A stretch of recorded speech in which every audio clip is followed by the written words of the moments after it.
नमस्कार मित्रों, जय श्री कृष्णा, जय श्री राधे। कैसे हैं सभी भाई? आशा करता हूँ सभी अच्छे होंगे। दोस्तों, कुछ दिन पहले हमने एक वीडियो डाली थी, श्री प्रेमानंद जी महाराज का पूरा संपूर्ण जीवन परिचय बतलाया था डिटेल में। अगर आपने वह वीडियो नहीं देखी है तो मैं इस वीडियो में लिंक शेयर कर दूंगा, आप उसको अवश्य देखें, क्योंकि पूरा डिटेल में बतलाया गया है उनका संपूर्ण जीवन परिचय।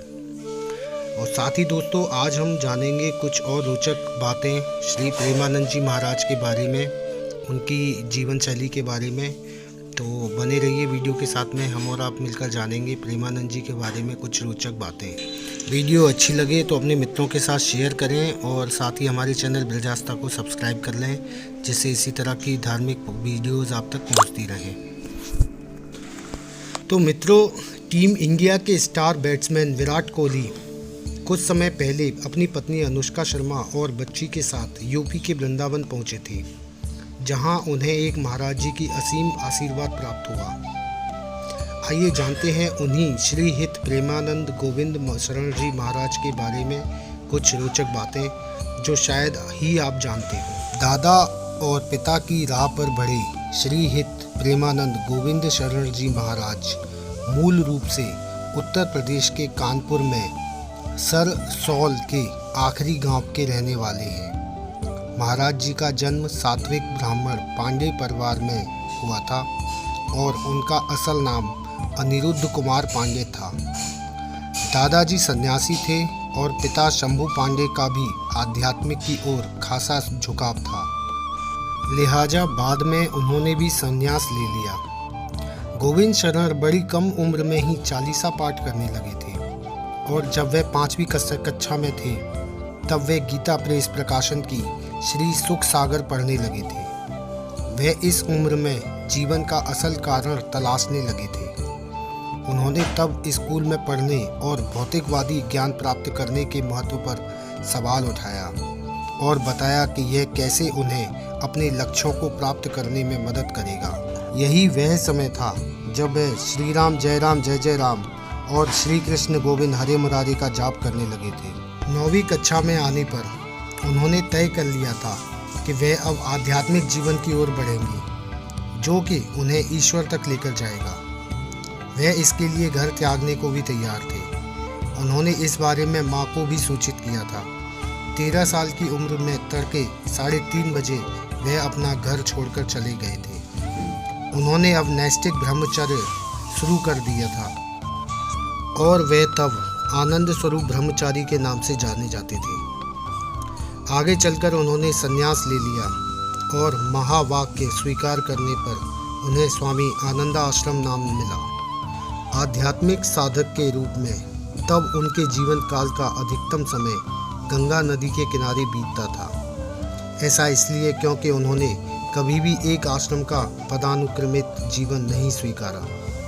यह वह समय था जब गंगा उनकी दूसरी माँ बन चुकी थी और वे यूपी में बनारस के 80 घाट से लेकर उत्तराखंड के हरिद्वार में अन्य घाटों तक घूमा करते थे। रोचक बात है कि वे इस दौरान न तो खाने कपड़ों की चिंता करते थे और न मौसम की वजह से परेशान होते थे। खराब मौसम या फिर जाड़े के समय में भी वे 3 बार गंगा में स्नान किया करते थे।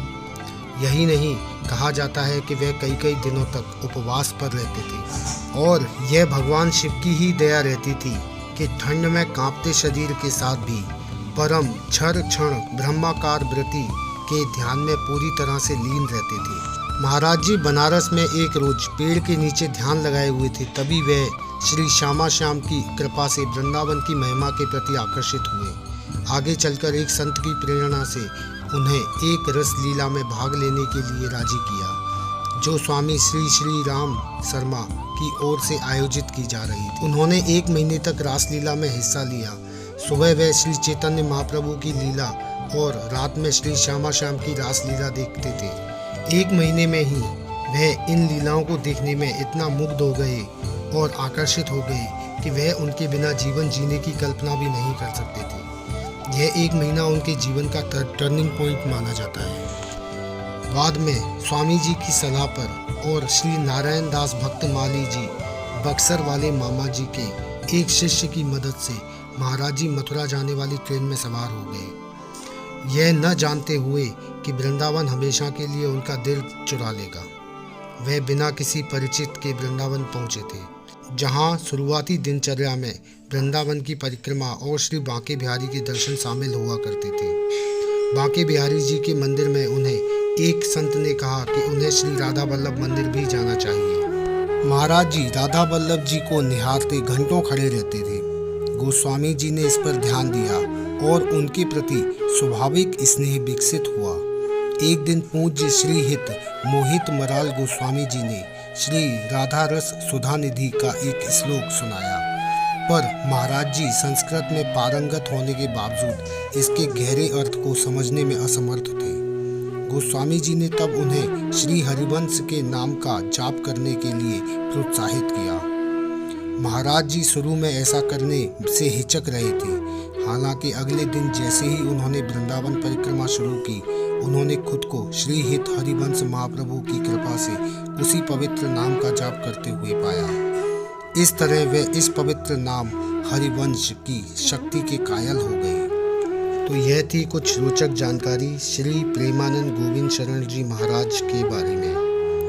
तो मित्रों, वीडियो अच्छी लगी हो तो अपने मित्रों के साथ शेयर करें एवं इसी तरह की धार्मिक वीडियोस पाने के लिए हमारे चैनल ब्रज आस्था को सब्सक्राइब कर लें। दोस्तों, अगर आपको डिटेल में पूरी जीवन परिचय जानना है श्री महाराज जी का, तो आप हमारे डिस्क्रिप्शन में जाकर लिंक पर क्लिक कर सकते हैं, जिस पर आपको डिटेल जानकारी प्राप्त हो जाएगी। इससे पहले हमने वीडियो डाली थी जिसमें संपूर्ण जीवन परिचय महाराज जी का हमने डाला हुआ है, तो उसे आप जाकर देख सकते हैं। तो चलिए दोस्तों, फिर मिलेंगे अगली वीडियो में। तब तक के लिए जय श्री कृष्णा, जय श्री राधे, नमस्कार।